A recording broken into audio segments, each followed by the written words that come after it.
All right, everybody, we're going to go over how to use the Don's break-in blocks. So a lot of people have asked how to use this thing because they think that the car goes on there with the rear end setup in it, and it's actually a motor break-in box. So what you want to do is remove your rear end setup, and you could oil up the motor, get it all ready to go. You basically just set it on there and let her go.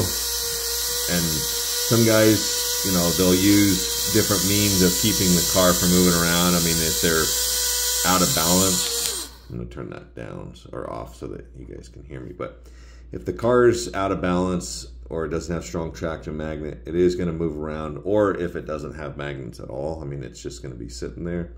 But really, this box is made to be able to break the car in, break in the motor, test it here instead of on the track. I mean, you can also just do that, which is a lot safer than free revving the car on the track, which I do not recommend at all.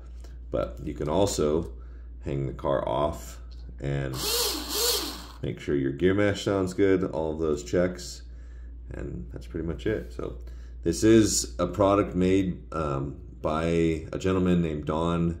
This is not a Viper product. So I've had a lot of people ask me, why didn't you make it like this? Well, we're not actually the ones that are making this product. So we just brought this product to market. It's made by Don, which is why it's called the Don's.